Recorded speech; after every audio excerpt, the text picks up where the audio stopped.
How the heck are you guys? I am Fastidious. Welcome to my new and improved official ultimate guide for AMR Stage 22. So in this guide, I want to do something a bit different. I very often make epics only content. Actually, my 3 most viewed videos ever are epics only guides for 119, 219, and 319. Obviously, people like these. That's why they get views. However, the consistent complaint in the comments is, yeah, sure, you're using epics, but the gear is so good. That's not fair. Well, in this guide, I want to do something a little bit different. I want to show off 2 team comps. I just got a first clear here on a viewer takeover account. You can see I beat it, but I've turned off Power of Dominance now, and I beat it for the first time on this account with epics only, just to prove you can do it. It doesn't need to be a level 90 or 100 account. You take your amazing gear and you put it on epics. You can see it's a level 76 account. I will say Grits over here has done an amazing job farming gear and focusing on Gear Raid 1 and Gear Raid 3, so props to him. However, the purpose of the guide is not for you guys to copy this exact comp here and go use epic heroes. I use the epic heroes to provide the roles that serve as the hero archetypes you want to fill when you do the comp for yourself and you build out your own team. So historically, in these epic only guides,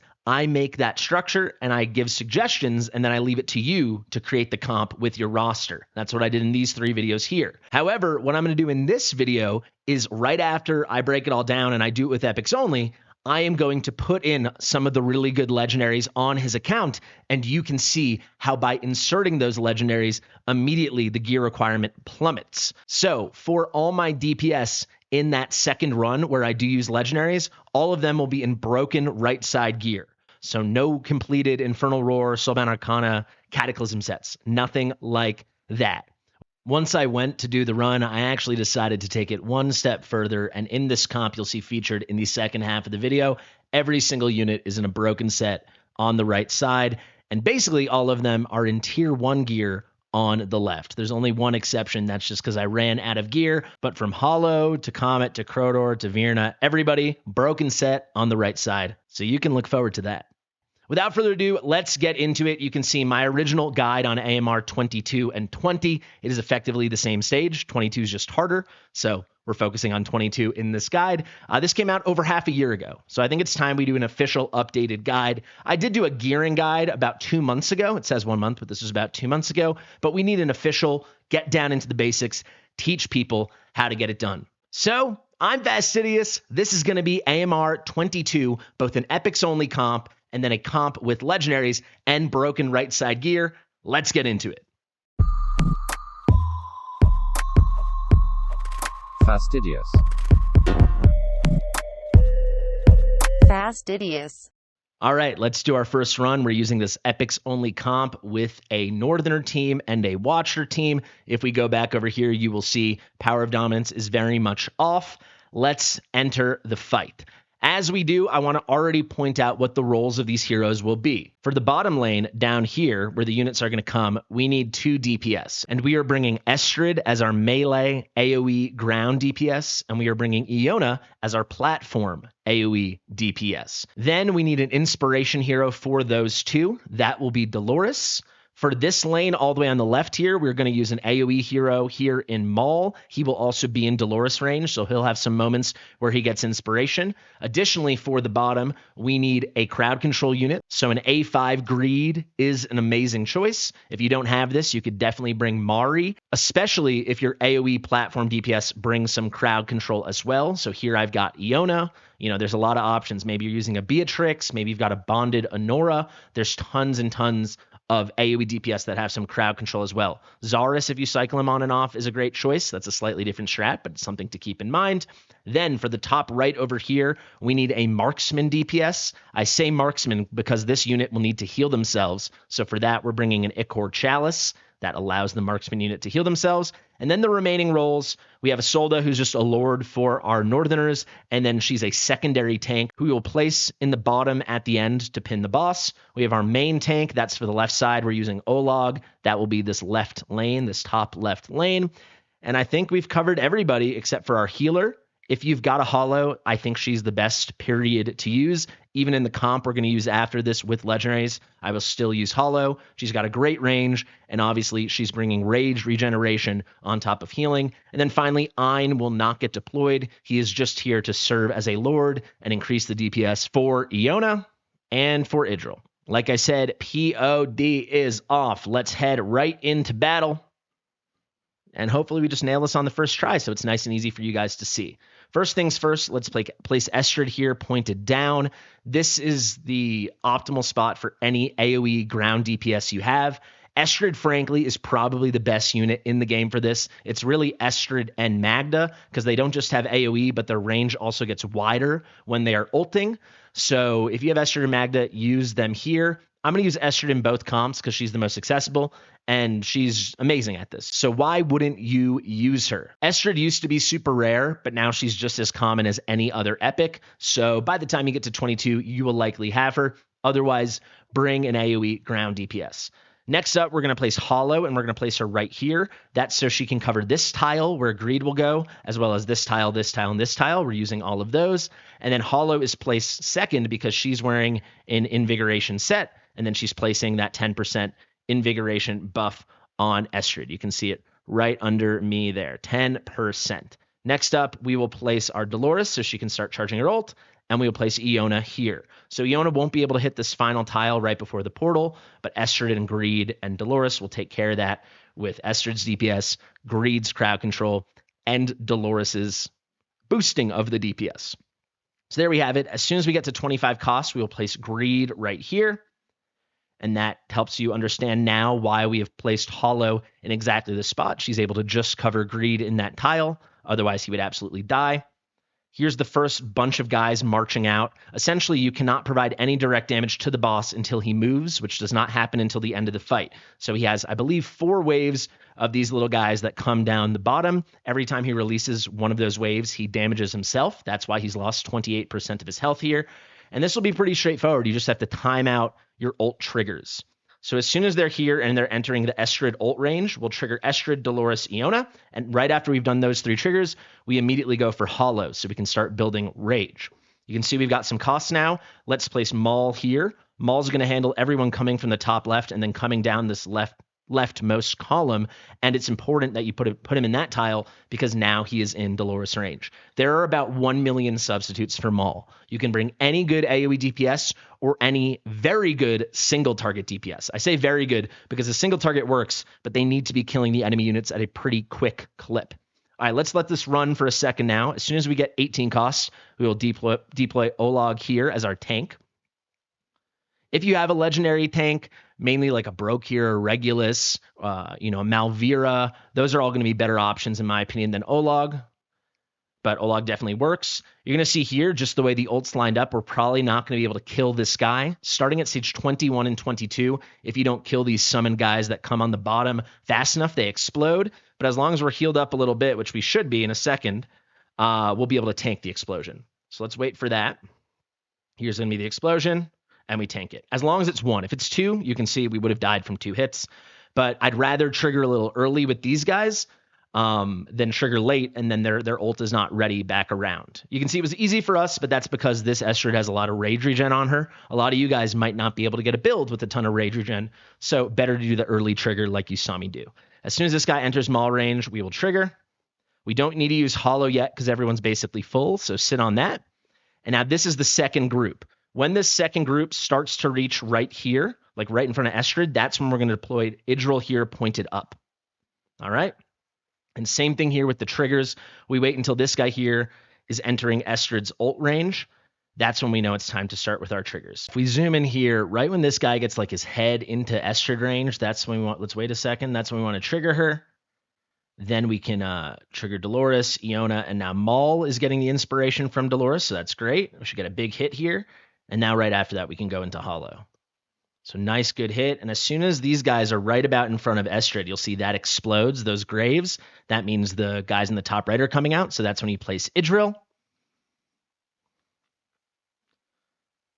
So you'll see they'll come out, and it's very important not to trigger Idril's ult. Idril's ult, unless someone's taunting her, provoking her, will always have her target the units, the enemy units closest to your portal, but we want her targeting these guys. So we're never going to trigger her ult until the very end when the boss starts marching towards our portal, and we're just going to let her focus on these guys on the top right. She'll keep herself healed up with the Ichor Chalice.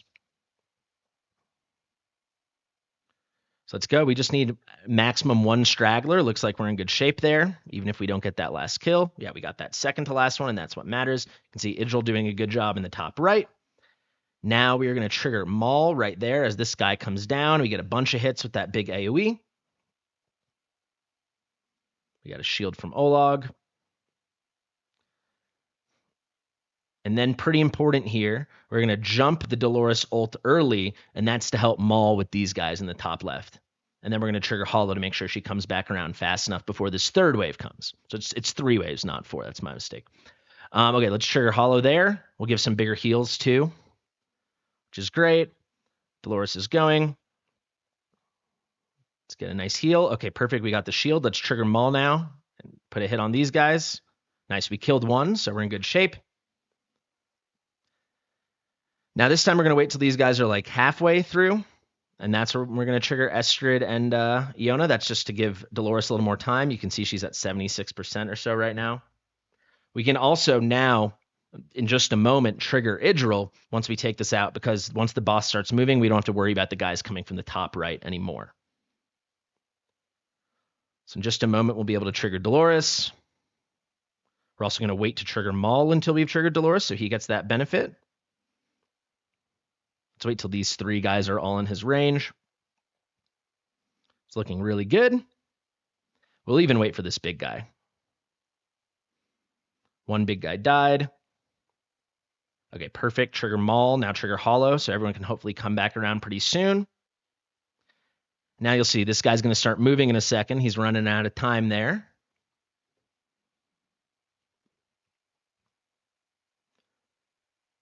We'll let Idril take care of those guys first. Let's get a trigger with Maul. In just a moment, we'll wait for the Dolores ult. This lines up pretty good. As soon as they clip into Estrid range, okay, go.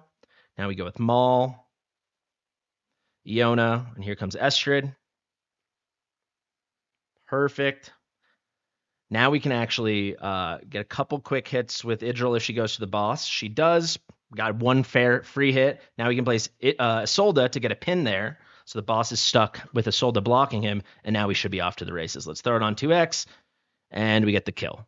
Perfect. So that is going to be our epics only comp. That is our strategy. I'll show you the damage, then I'll show you the builds, and then we are going to go to our same strategy, same idea, but a new comp featuring legendaries. I'm going to make all those builds broken right side for our DPSers. So you can see here, Estrid doing the vast majority of the damage, Iona, then Maul, Idril taking care of her top right. Greed is really just there for the crowd control, and then we have our tanks and Hollow. And of course, Dolores. So there you have it. Let's quickly break down the gear. Gear's obviously good. See, POD, of course, off. Let's go here. We'll just work our way down the line. Actually, let's properly work our way down the line. Isolde's build really doesn't matter. You just use her to pin at the end if you need it.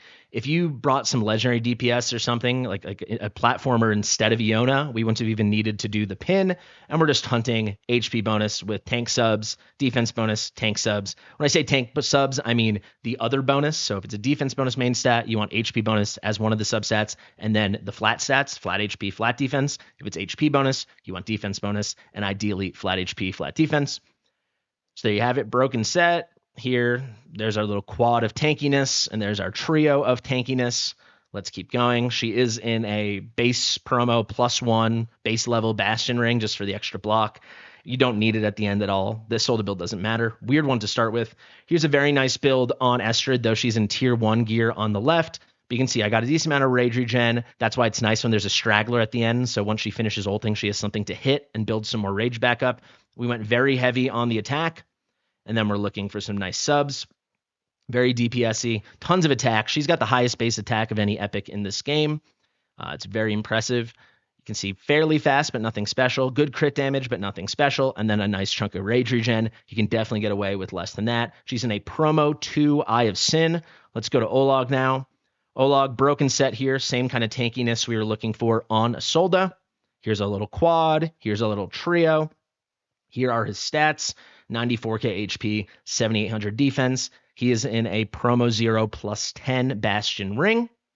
Let's go now to Maul. Just for fun, I put Maul in Cataclysm because we never see Cataclysm. So this is all just like the best Forge gear on his account. I want to give a shout out to this weapon. This is better than any weapon on my entire account. This account is obviously very young. My account is obviously very old. I just recasted 2 hammers into this for him, and it rolled like this. Amazing. We'll click through the rest here, and then pretty darn good Cataclysm. I went for attack speed just so we'd get some ults up faster, and so you get a lot of extra hits. Not the best piece in the world. And then this piece I didn't even end up maxing because I didn't want it to be like too OP. But you can see pretty good Maul build. A little more HP would have been nice if you had living problems with him. Less than 12k attack because I didn't max that ring. Good crit damage. Very good speed. Solid crit rate. It's a good build. The artifact, we went for a promo 4 Reaper's Emblem. There's a lot of artifacts you can use here. It really doesn't matter too much. Anything that will give a little extra DPS for him. Let's keep going down the line. This is the most simple Dolores you'll ever see. Completely broken set, attack bonus, flat attack, HP bonus if we can get it for tankiness. Same story. Same story. Here we got flat HP instead of HP bonus. Then we got some attack bonus with some HP tankiness. Then we got flat attack bonus with HP tankiness. It's all broken set on the right, tier 1 on the left. We just got her attack high to 12.9. And for the artifact, epic. Keen Wisdom. Keen Wisdom still as good as it ever was, guys. I know we have great things in this game, but Keen Wisdom still works for a lot of stuff. I won't show you Ein since we never deployed him. We've got this Soulbound Arcana on Iona, looking for a lot of attack. You can see I went for the Annihilating Might on the left. That's kind of a theme. When I could, I was doing tier 1 on the left since it's, yeah, we can get away with it. Not amazing rolls, but a nice little trio of DPS. Nice little trio here as well. If we look at the stats, she's at 15k attack. She's at less than 300% crit damage. She's at pretty solid but not special attack speed, and she's crit capped. It's a really normal, solid build. It's good, don't get me wrong, max out tier Twilight, but this is something you guys can get if you focus on farming your Gear Aid 3. Let's go to Idril now. The Idril build is very good. I will be honest, we could have gotten away with a little worse, but we were using her in a very unconventional way. I will say I basically just ignored crit damage, only 266%, but I got this attack over 15k. This is a crazy amount of attack for an Idril. See flat attack in the substat with the trio. Nice rolls. Another flat attack. Perfect substats here. I had to recast this one. It took like 3 hammers and then a nice little trio there. It still isn't like god tier gear, but it's certainly good. And then, yeah, that's really good attack. And then fairly fast at 421. She's in a maxed out Ichor Chalice, as I said. Nearly done here, guys. And then we'll move on to our comp featuring legendaries, and we'll go pretty fast through that. Here's Hollow. She's in Invig. Pretty good Invig, but, you know, still used a heal effect main stat. Nothing too crazy. Just trying to make her fast, get the attack high, get the heal effect acceptable, and make sure she's not too low on HP so that she dies. 14.5k basically attack. Very fast at 644. I'd say 450 attack speed plus would have been very fine. Almost 100 heal effect and a decent amount of rage regen. It's a pretty good build. She's in a base promo plus 10 golden scarab to get a little extra rage regen. And finally, we have Greed. Greed, broken set here. We just want him going fast. So attack bonus here with attack speed, rage regen. Then we've got attack speed. I'm looking for some tankiness too, so I picked up some HP bonus. Then attack bonus with some rage regen attack speed. Here we got some big HP and some attack speed. We got some big HP and attack speed, a little extra DPS, but you can see he wasn't the biggest DPS contributor. These are the total stats. Just want him fast and want a decent amount of rage regen. For the artifact, I definitely recommend the Nightmare Samsara. Really lets him ult cycle quickly, and that is what he is there to do.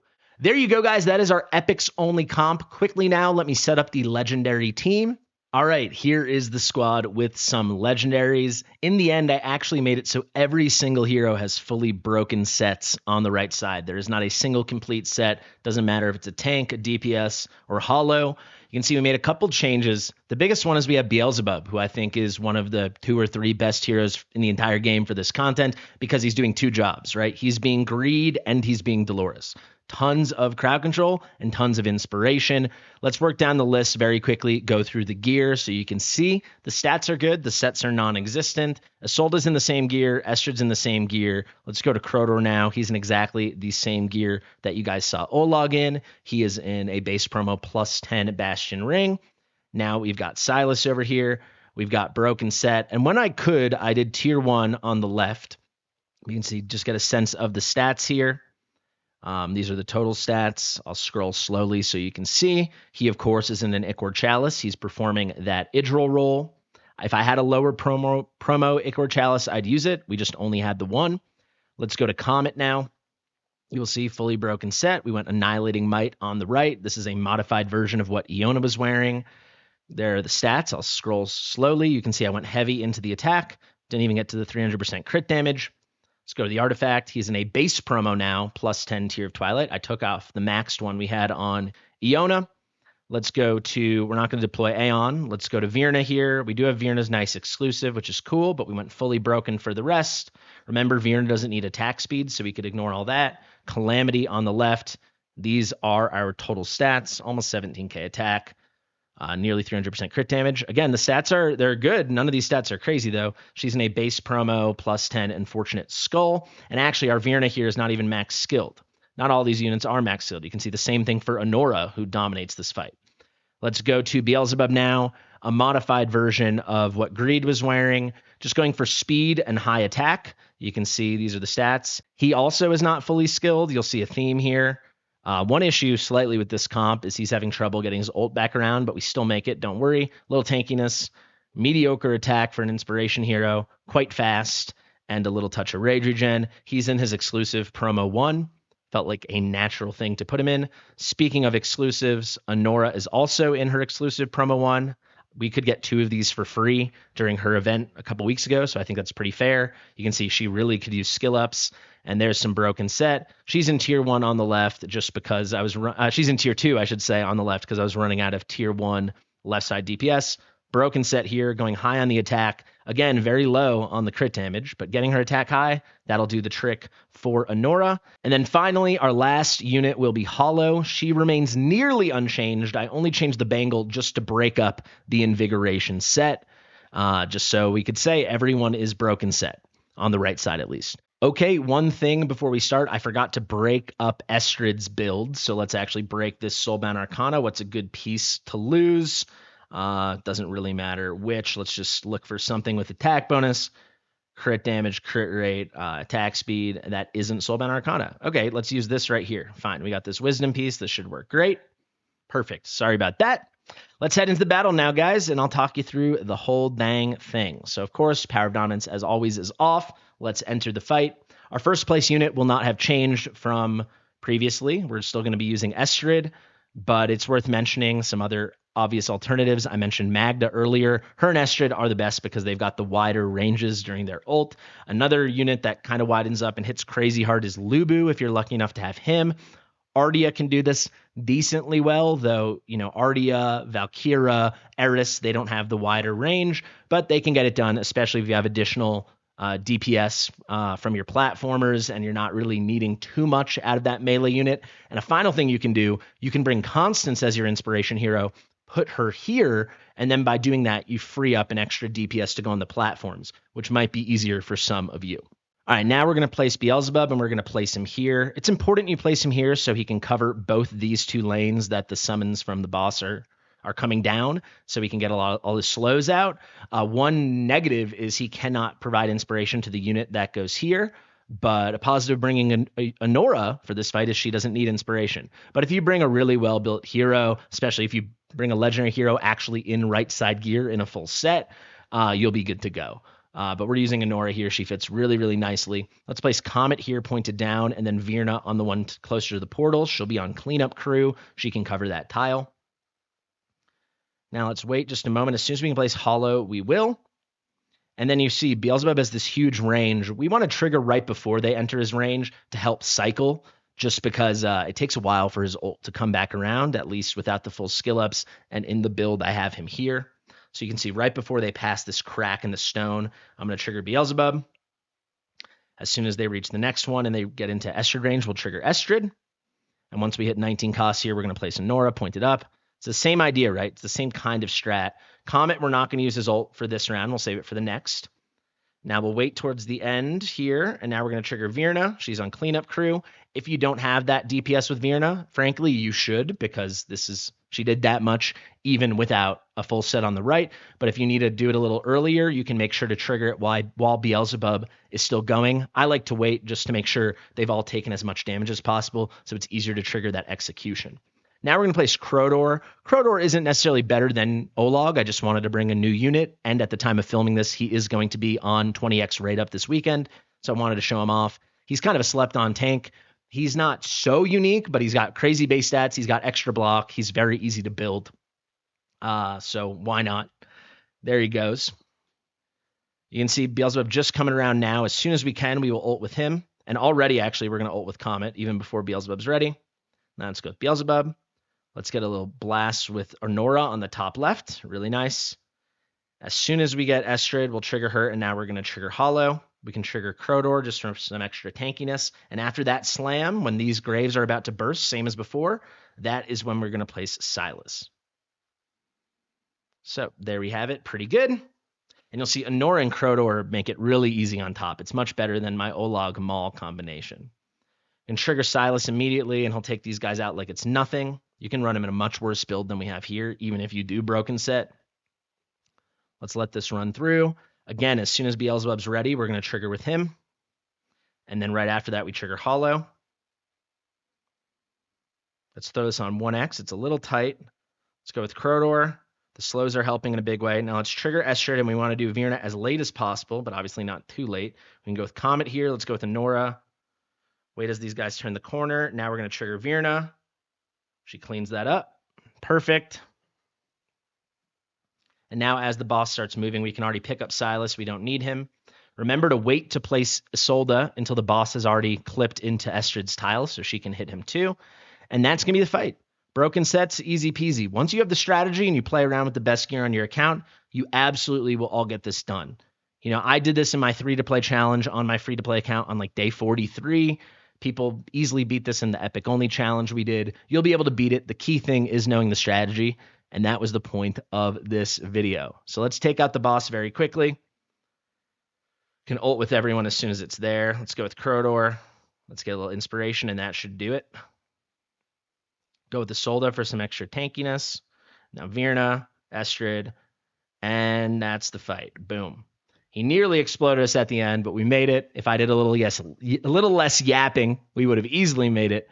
But there you have it. Fully broken set and then fully epic. 2 different comps that hopefully really open your eyes to how to beat this. Right before I sign off, I just want to quickly shout out for all these roles some alternatives. So for Isolde, her role is being a Northerner Lord. Hearts works great. Elder works great.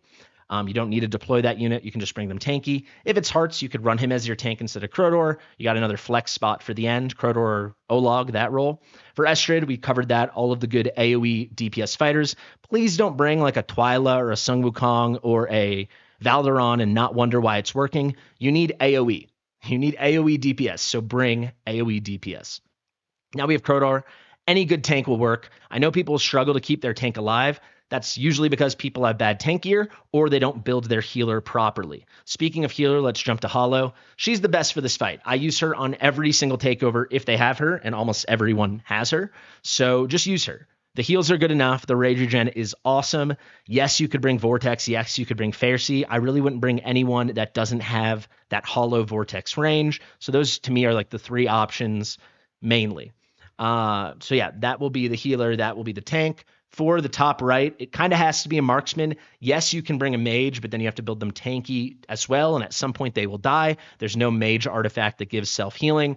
So just bring in, I think just bring a marksman for the top right.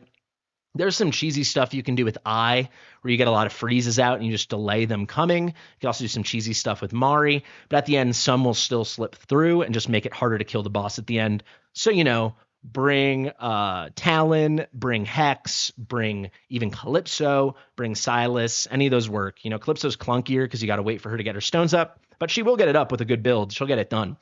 Now, for the mage role for DPS, like I said, the best is to bring someone with crowd control. So Iona, a bonded Honora, A really, really good one now is Beatrix, though it's a little bit worrisome when her stuff moves all around the map, but anyone that brings a combination of DPS and crowd control. Otherwise, just your biggest DPS. Oh, a great one is Boreas. He's a god for this fight. Any good DPS, you'll get the job done. Please, again, bring AoE. If you bring single target and you don't understand why this isn't working, you should understand. Bring AoE. Aeon is just a lord. Obviously, Morgan and Demi would be better. She wasn't even used. Viren is great with her execution, but she's just serving the role of an AoE DPS, so it can really be anyone. For Beelzebub, he's our inspiration hero and our crowd control. The best crowd control heroes are Beelzebub, Dahlia, Mari, and A5 Greed. Greed won't work if he's not A5 because of the RNG. You need him A5 to make sure he's consistently putting out the slows when he ults. You notice I mentioned Dahlia. She kind of serves the purpose of Beelzebub in a different way. She's doing two roles, DPS and crowd control, and she's doing them both in a crazy, crazy, crazy way, so that can effectively free up another slot. You wouldn't need to bring a Mari or a Greed if you're running Dahlia, and it frees up a spot. He's doing the two roles of inspiration and crowd control, so your inspiration units are Diao-Chan, Dolores, Constance, Beelzebub, Dirtza. If you can make him work, he's amazing at everything now. Anora for the top left. You could do any good marksman, any good mage. I mean, you can do single target if you build them strong enough for both of them. A good Nocturne would do it, a good Glacius would do it, a good Hex, a good Silas, and then any AoE destroys. It all comes down to the build.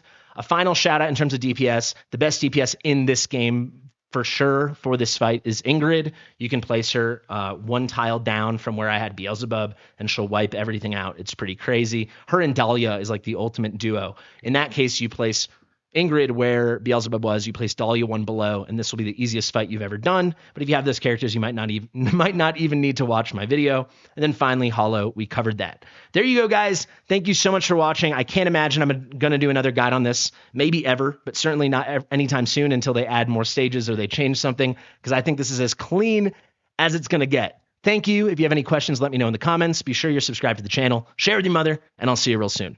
Bye.